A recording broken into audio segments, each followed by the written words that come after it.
that we have done at Irrational Labs, and we've done a lot of amazing work.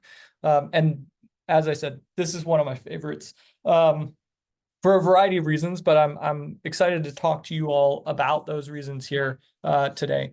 So just to set the scene, I'm going to walk you through like an introduction to what the product is that we worked on, talk a little bit about our 3B model and generally how we applied the 3B framework to redesigning this product. Starting with the key behavior, as you all know, those of you who've, this is not your first rodeo with Irrational Labs, you're likely familiar with the 3B model. But again, identifying the key behavior, reducing the barriers and amplifying the benefits. So we're going to talk through the 3B model and apply that to the overall product design of this product, the symptom reporting piece, the feedback piece, and wrap up with a conclusion. And so at a high level, as you all know, we are applying behavioral science, which is a study of decision-making, to create meaningful change. And I think this is a really nice example of a nice intersection between product design, behavioral science, and trying to do something like a concrete behavior that has an inherent benefit and also is, I think, going to be really, really helpful for people. So as I mentioned, we're going to walk through the 3B framework and talk a little bit about how we applied that framework. Again, this is a framework that we use at Irrational Labs to leverage behavioral science insights and actually tactically apply them to products and redesign these products using it. So I'm going to give you a quick overview of the product that we worked on. It's an oncology digital patient monitoring solution. And you may be wondering, like, what does that actually mean? And what it means is that it's a product for cancer patients. And if you have cancer and are receiving cancer treatment, you may get access to an app where you can actually put in your cancer symptoms, your treatment, your symptoms that arise as a result of having your cancer treatment.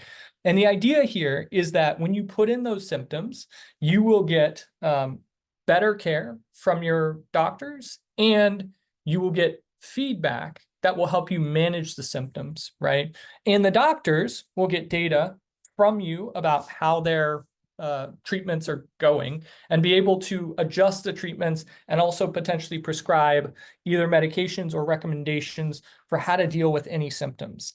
And if the symptoms are really bad, using this sort of tool, you'll have a clear idea of, oh man, this is actually quite bad. You should contact your doctor right away, or maybe seek emergency care right away. Or, hey, symptoms are not enjoyable at all, but it's not life-threatening. It's not going to be a serious risk to your health. Here are some ways that you can try to mitigate these symptoms and try to feel better. So that's the overall concept behind the product. And I want to give you a couple of just high-level insights about how this product worked when we initially came to work on it. And it starts with the onboarding. And the onboarding for this product is done in the clinic. And so if you are a cancer patient, you show up to your doctor and maybe you've received a treatment, you talk to them, and the doctor might say, hey, we've got this product for you where you could put in your symptoms one time a week, and we'll be checking it, and we'll give you feedback and try to help you feel better and really manage those symptoms as a result. And so that was sort of the conversation. And you'd have a manual onboarding as well as handouts that you'd get at that first session.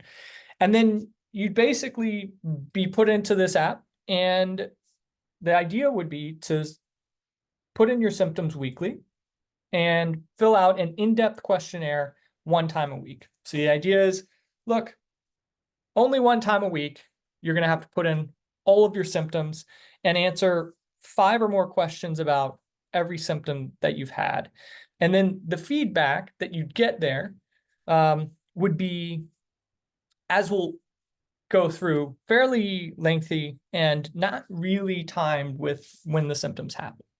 So that's the product. I don't know if in the chat if you have any like burning questions about the product, but that's the overall product when we came in. Feel free to ask in the chat if there are any huge questions that you don't understand the product. Concept is it's an app. You get onboarded in the doctor's office. They tell you put in your symptoms once a week. We'll give you feedback about your symptoms, and I'll show you what that looked like. So the weekly, let's see, we got a question. Was it designed with patients? Good question. I don't know. But we'll show you how we redesigned it. So the weekly symptom reporting. Oh, Richard, there was another question there. Oh yeah. Does it integrate with EHRs? There is a separate interface that patients that the patients would go through the app and that the doctors would have to check into. So it's a separate interface. So it's not like native into an Epic. How do you notify use? Okay, this is too many questions. I shouldn't have opened this up. How do you how's the user reminded to enter their symptoms? That's a good question. We'll get into that in a second. And then why only once, not when the symptoms happen? That's an excellent question, and we'll also get into that. So here's what it looked like overall. The weekly symptom reporting, really the product had three pieces. One is onboarding, which there was none. It was done in the clinic. One was the weekly symptom reporting. So you report your symptoms. And the third piece of the product, really at a high level, was the feedback. So you would get feedback about your symptoms and how to improve them. So this is what the weekly symptom reporting looked like. As I mentioned, you'd fill this out one time a week for multiple symptoms. And this is sort of what it looked like. So you're getting to choose your symptom.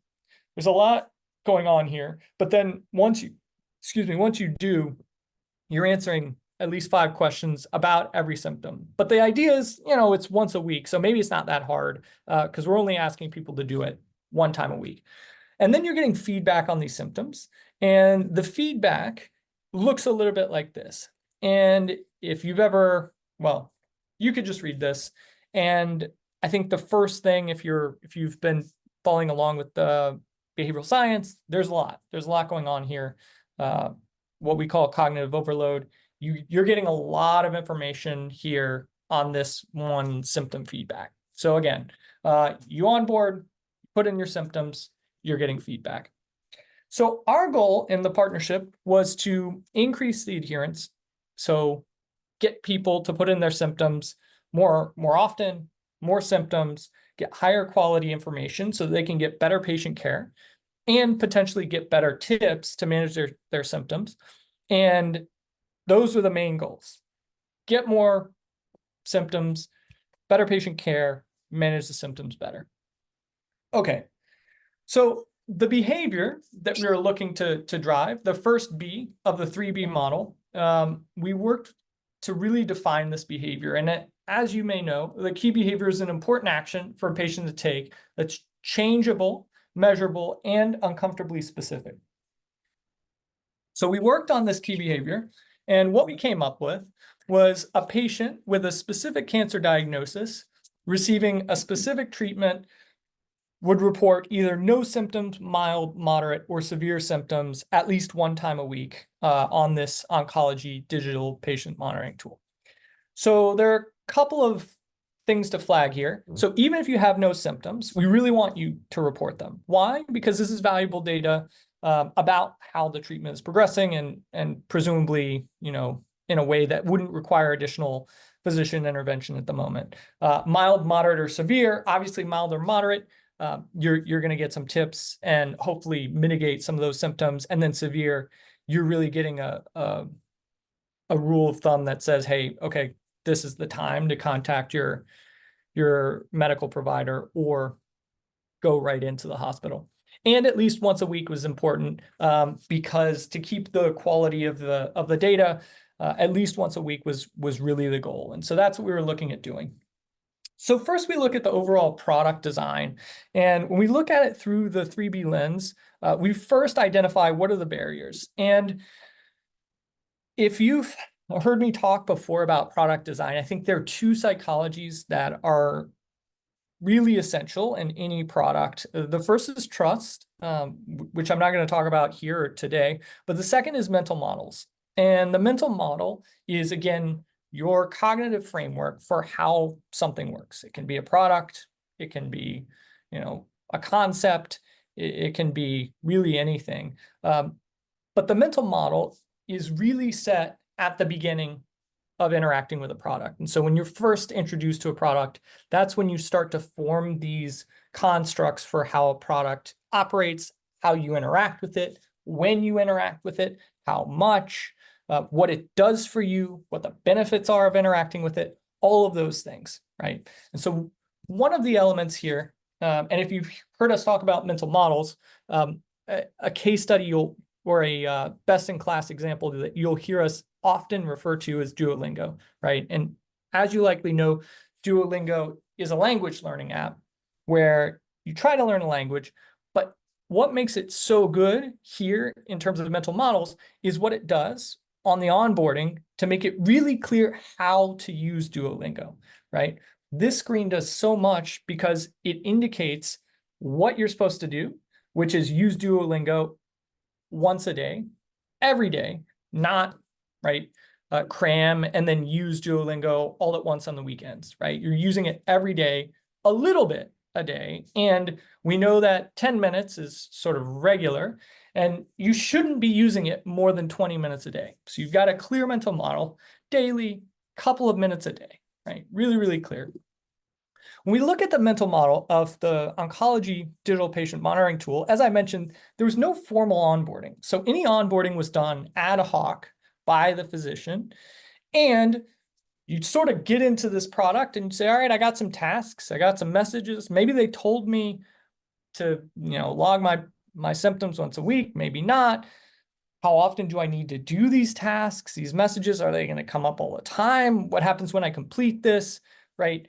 It's really, really unclear how I should interact with this product, how often I should interact with it, at least from the onboarding. Maybe you received some sheet or some voiceover about how it works, but you just get into the app and there's really very little that sets up a clear mental model for how, when, and what are like the concrete benefits to me for interacting with this model, right? So this is a really unclear mental model. And I think one of the primary weaknesses of this particular product.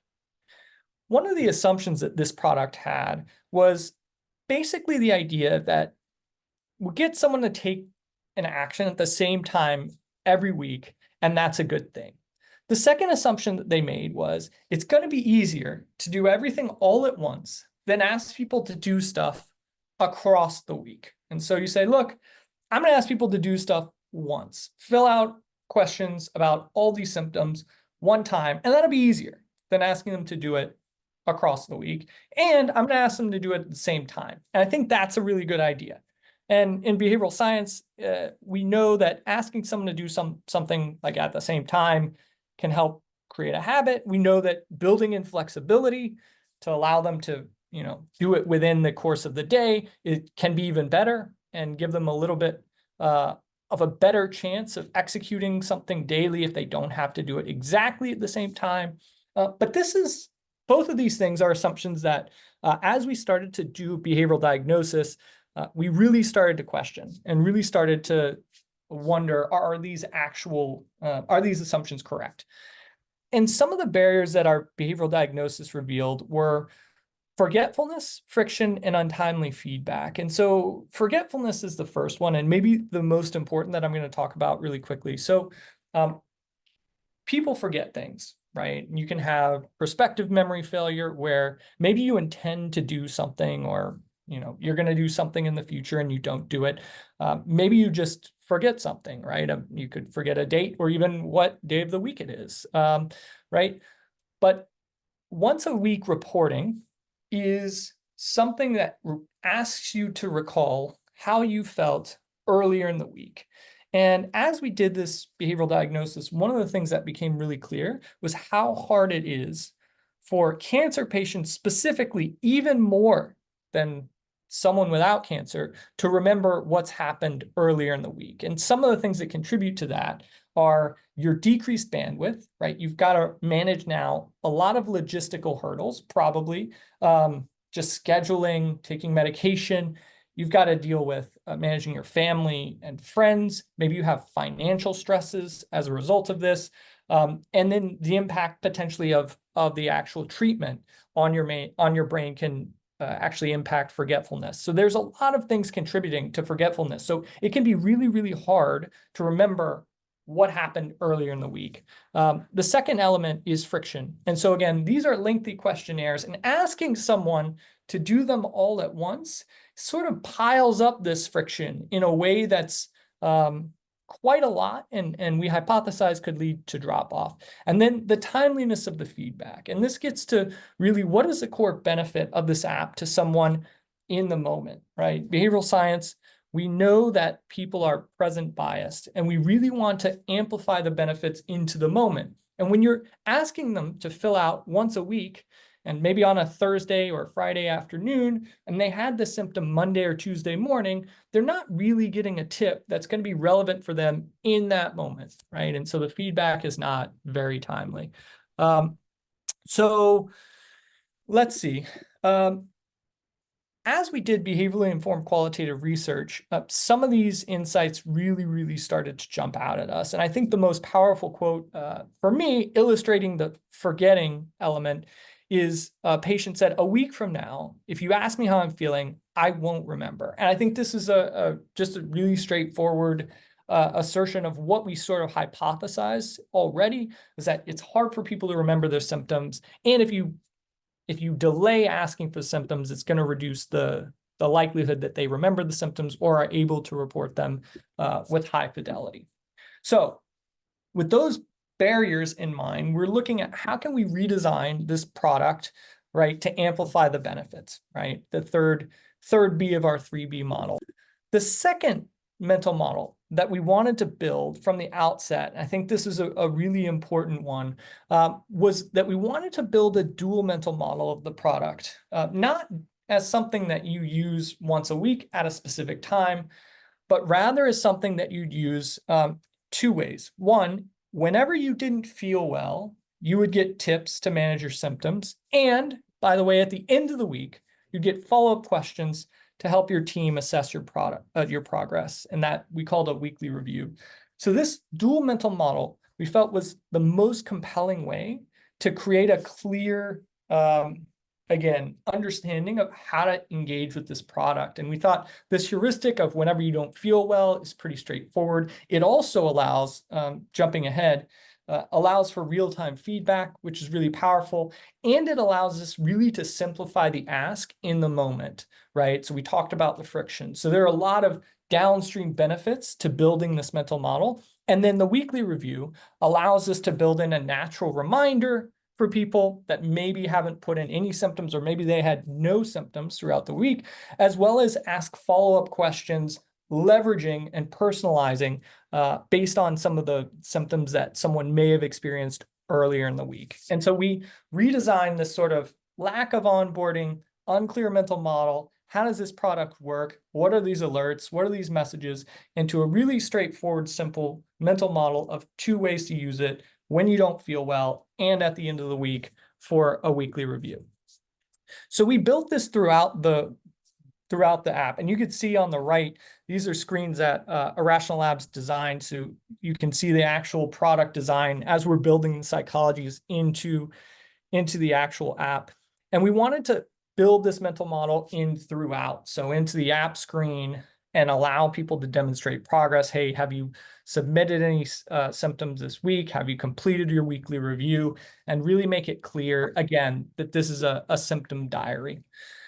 So again, we had the overall product design that we think really lacked a clear mental model, made it hard for people, had a lot of friction, and had people really straining their resources to remember in a context in which it's very, very difficult. And we look to redesign to try to solve for some of those behavioral barriers. The second thing that we looked at was the symptom reporting piece. And again, looking at our 3B model, we start with the barriers. And the psychology that I think is really important here is the cognitive load. And if you look at some of what they put together in terms of the questionnaire, you could see the cognitive load. Again, not only are you asking people like to fill out for all of their symptoms at the same time, but you're also asking them multiple questions about each symptom. And additionally, there's limited information to support choice. And so some of these questions, you've got questions that are actually vague or difficult to understand, right? So you're creating this cognitive load, this friction in a couple of really important ways that we hypothesize leads to drop off, people not completing the questionnaire and not getting the benefits from this product. And so what we looked at was, again, how to amplify the benefits and redesign the product to solve for that. And the first thing that we really wanted to do was to, again, just make it simple, right? Leverage the fact that we knew what symptoms someone likely has had or has had recently, make those really salient, make them, right, leverage primacy, they're at the top, and then make it simple to select any additional symptoms, right? So when you get on there, by the way, thinking through your likely state, you're probably not feeling very good. So you want the simplest experience you possibly can have. And so you get in there and you say, okay, great, I can see my symptom right away. I click that. And then, by the way, we're going to give you one question. Instead of 5+ questions per symptom, we're just going to give you one. And we're going to reduce choice conflict by making it visual, by making it concrete, by making it easy to select, right? And so we're giving both visual cues and also using language to make it really clear what these choices mean, right?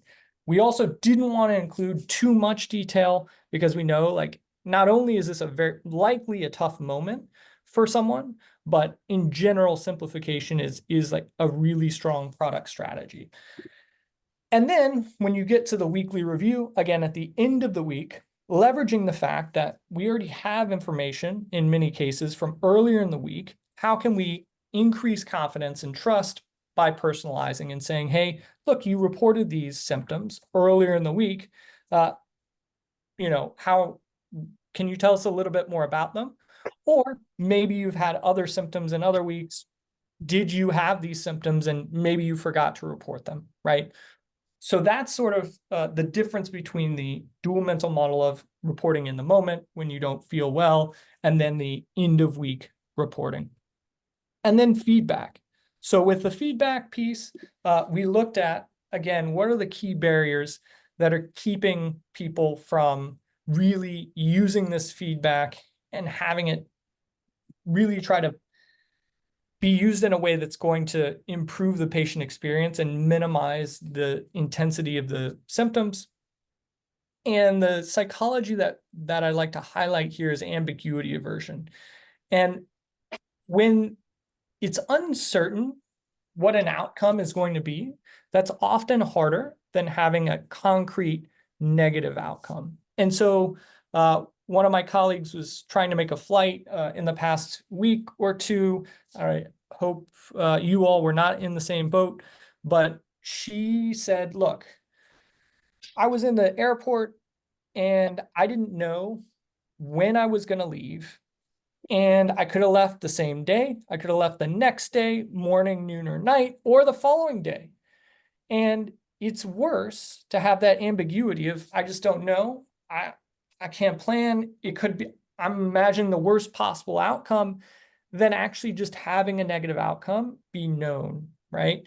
And so really we want to minimize that ambiguity and maximize the clarity and the simplicity of any next step.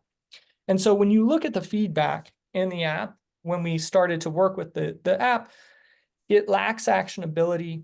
It's ambiguous in addition to cognitive overload, right? There's a lot of text here. And unless you are paying really close attention, reading really clearly, this lack of clarity, this ambiguity makes it really hard to process what is going on in this app. And so we wanted to incorporate some of the key elements of good feedback that we know from behavioral science research into this app. So one is immediacy. Again, how do you make feedback immediate and timely? And part of the value, again, of creating that dual mental model was to allow for immediate feedback when people report, when they're not feeling well, right?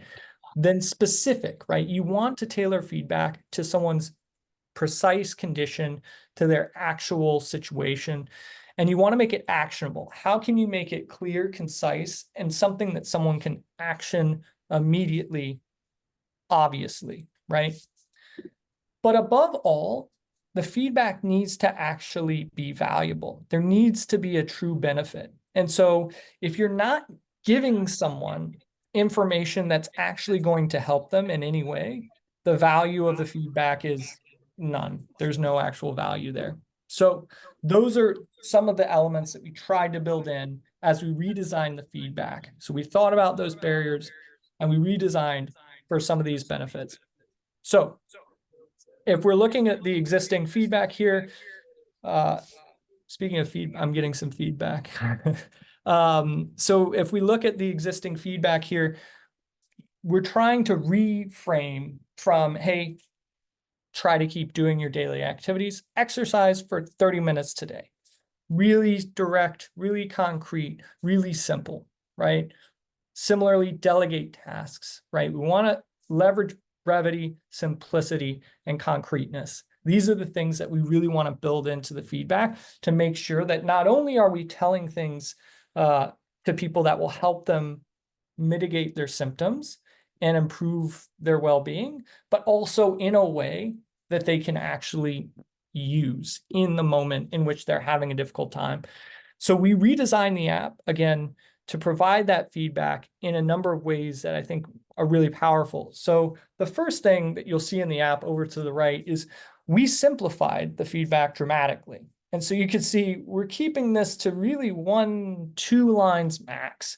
And we're not giving a ton, right? We're really simplifying both the number of tips and also the amount per tip. And if you wanted to get deeper into each particular tip, you could click in and get more information. So that's one. And we built in this sort of show more tips so that if you wanted to get more feedback or maybe a different format, you wanted a video or audio or something like that, you could get that. But I think one of the elements that we built in addition to this sort of digestibility and this chunking, was this social element that I think is powerful for a number of reasons. We built in so that someone could vote up or down whether they thought the feedback was helpful.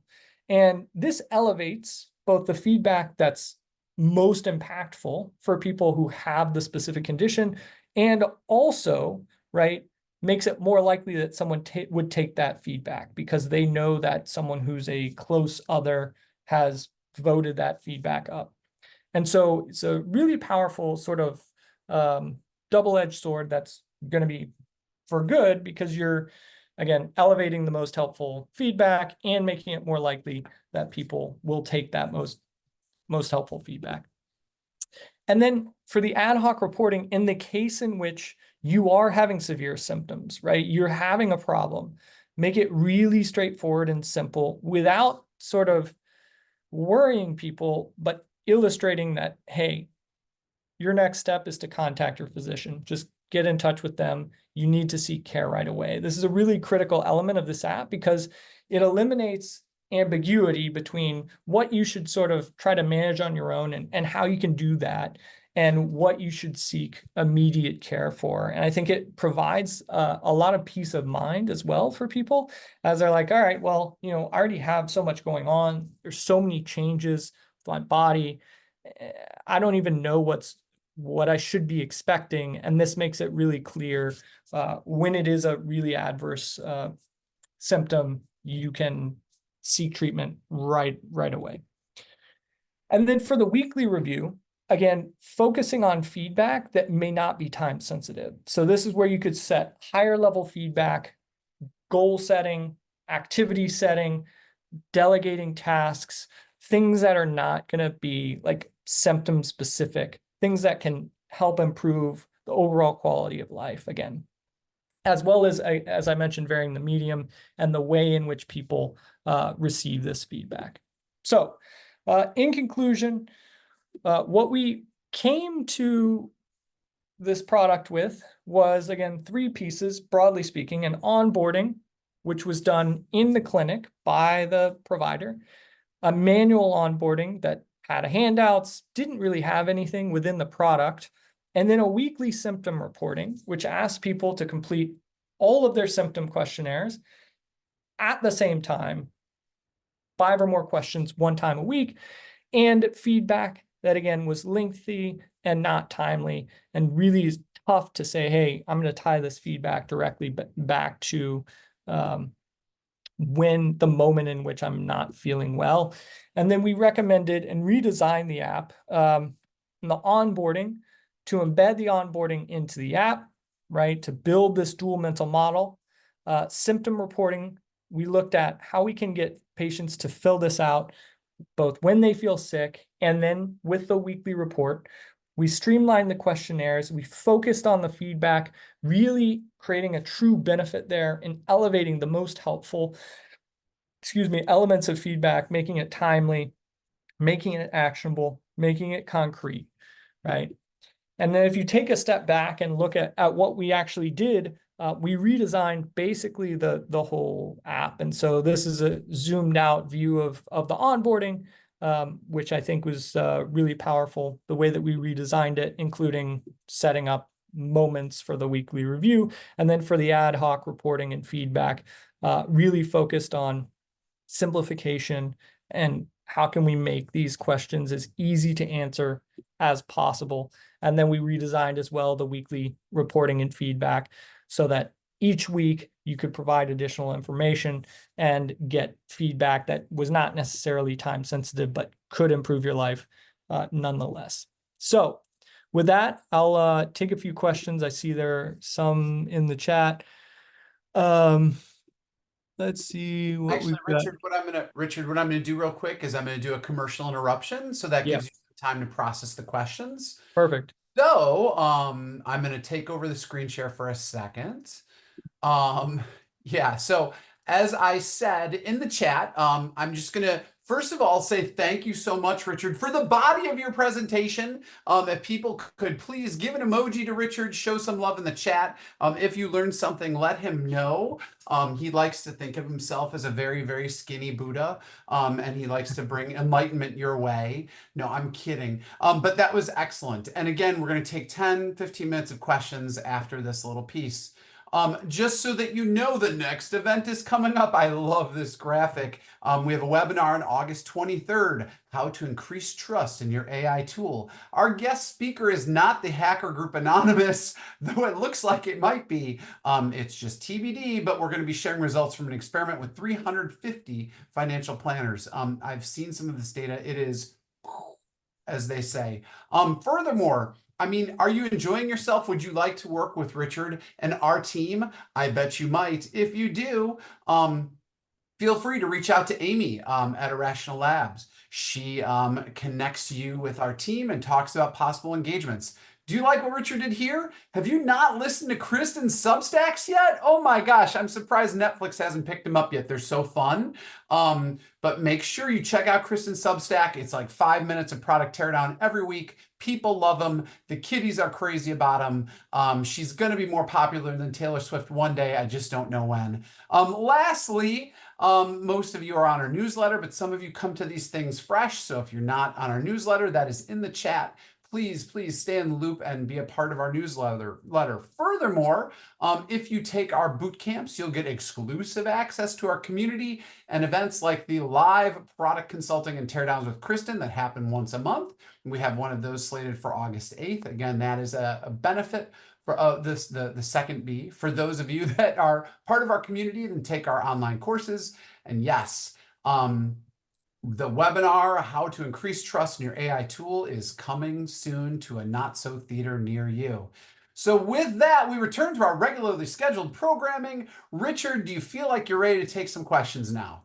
I'm ready. And feel free to put more into the chat. But I'll just start from the top question from Kate, asking about how we tackled the consideration of what the medical team might need to actually diagnose something with a high level of clarity, right? You could see a lot of our recommendations were around simplifying the process, simplifying the experience for the patient.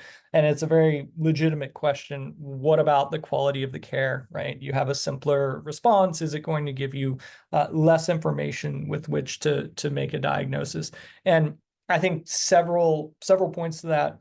One would be, again, the strong hypothesis here is that the actual amount of symptom feedback is going to be higher.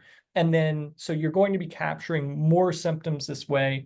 And then we also, with this dual mental model, sort of reserved more in-depth questions to the weekly review. And so the idea was that you'd already pre-populate sort of what you've put in already for your symptoms. And within the weekly review, you'd be able to answer some of those more pressing questions. Again, we really lean into simplification above like collecting more data. And the hypothesis, again, is that getting more data is going to be more powerful than like the complexity of the data that you would get. So Abby asked, did the novelty, unexpectedness of the tips driving engagement? Yeah, it's a really good question. One of the elements that we really wanted to think through was if there's one tip that is the best tip, but you see it every single time, would you surface that tip every time? Or would you vary the tip? Say, okay, look, this person reported nausea for the third time in 2 weeks. We're giving them the same tips. And I think part of the challenge is it's a legitimate question. It's a difficult challenge. I think our inclination is to go with the most impactful tips until someone suggests that they want something new. And I think if the tips are, not that novel or not that interesting, the fact that the social element that these tips were actually voted by people like me to be the most helpful, we think is going to give additional credence and likelihood that someone would actually follow those tips. So, hopefully the ones that are being shown, again, are the ones that are actually most helpful and would do that. Let's see. One question is, some of this sounds like user research. How do you see the role differentiation between behavioral science and user research? Really good question. And so we actually did do behaviorally informed qualitative research, and we also did prototype this tool.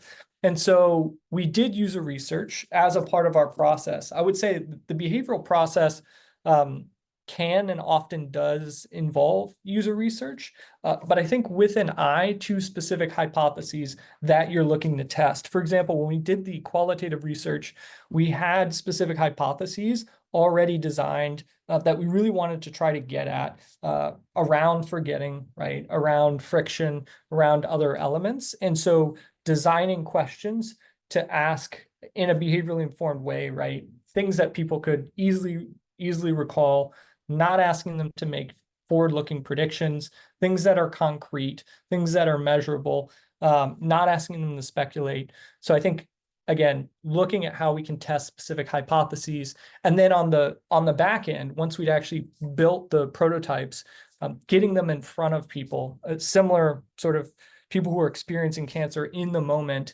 and incorporating their insights from leveraging the prototypes as well. And so my answer would be the behavioral methodology can incorporate user research in, I think, a really powerful way.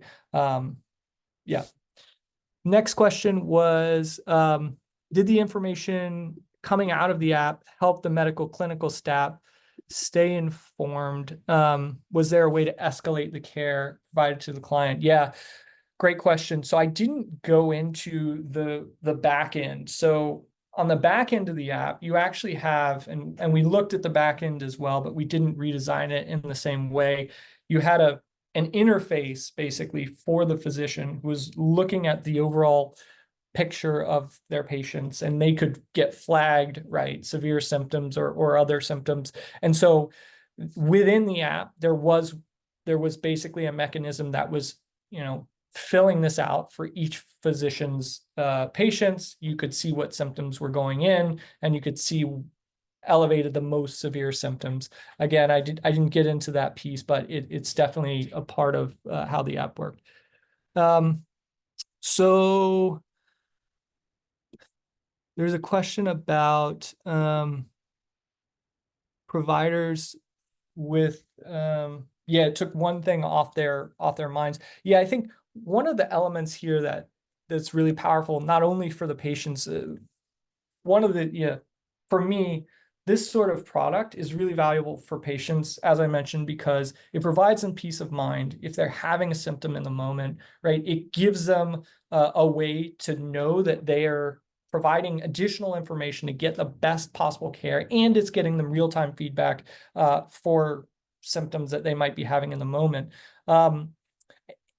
On the other side, for the providers, it also makes it easier for them to treat the patients. It gives them higher confidence that they are providing the best possible care, and it allows them to tailor the care to the specific patients in a way that's much, much more effective. Because if you're just going through, a cancer treatment, you might see your doctor every couple of weeks or every month. But if you're able to provide this sort of real-time data, it can improve the care as well. And so to this question, I think the providers were also very excited about this. Okay.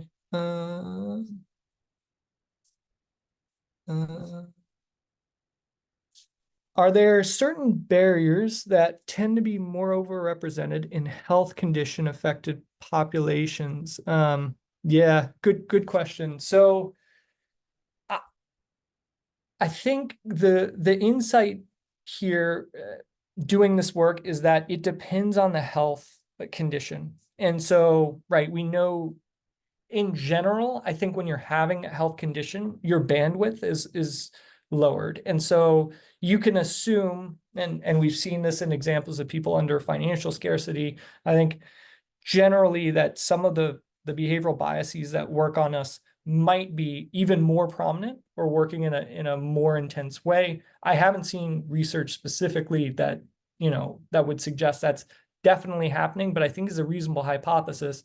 And I think it likely depends what your specific ailment is, what you're dealing with. But I think that lower bandwidth hypothesis, I think is a pretty good one. So yeah, I think that was the question. Like, seems like these could be heightened. Great. Yeah, so with the redesign, we built the redesign. Some of the elements we were most focused on were, again, symptom reporting, the quantity of symptoms, right, that are getting reported specifically.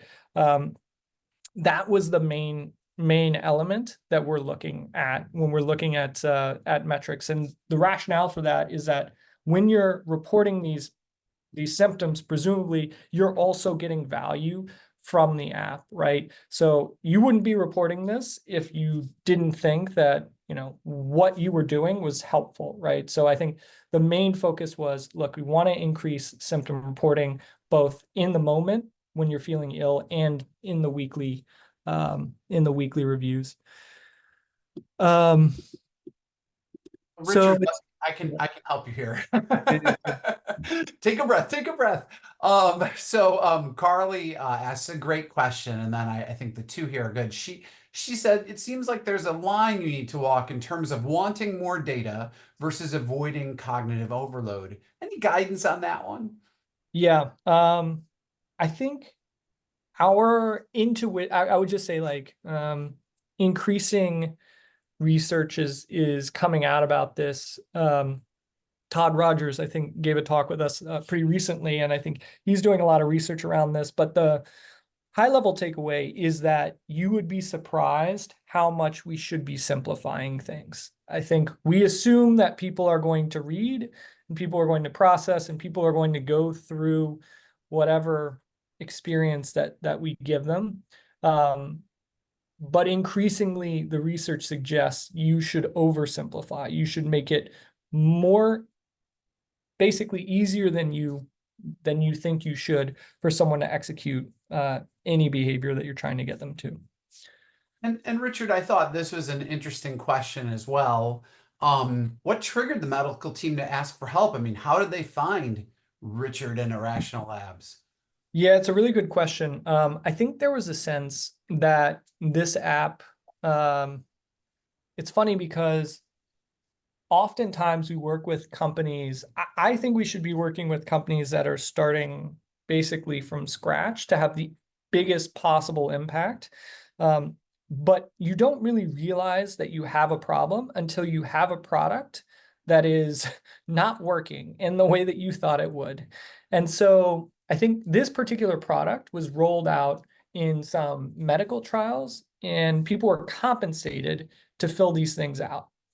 And as you might imagine, when you're compensated to fill something out, you tend to do it, right? And so the feedback and the data that you might get from that may not represent someone's actual behavior when they're not compensated to actually, do something. And I think once they realized, oh wow, the results when we actually get people who are not paid to fill this out are very different than the ones when we're actually paying them to fill this out. And I think that's when they said, oh, this is not what we thought it would be based on the initial trials. And they came seeking some behavioral insights. And I'll just leave with this last question, then we'll let everybody go on to a joyous weekend. Sharon just wanted to know basically if there were any results yet. Have we seen anything yet, or are we just kind of early days, as they say? Still early days, and so we haven't gotten any like quantifiable results from the redesigns yet. But we are confident that we're going to have some really good ones. So we'll let you guys know when those come through. So that is cool because it's a cliffhanger. This is like the Netflix episode just ended, and now you have to wait for season 2 when Richard comes back to talk about the results and when that case study is enhanced. So on that note, if everybody could please give some love to Richard in the chat. Richard, you always explain stuff so clearly. I know you work with a team. No man is an island, Richard. And I know you work with wonderful people to put these things together. So it's great to see you pool those insights. It's wonderful to see the mock-ups and to hear the thinking and the genius of your crew.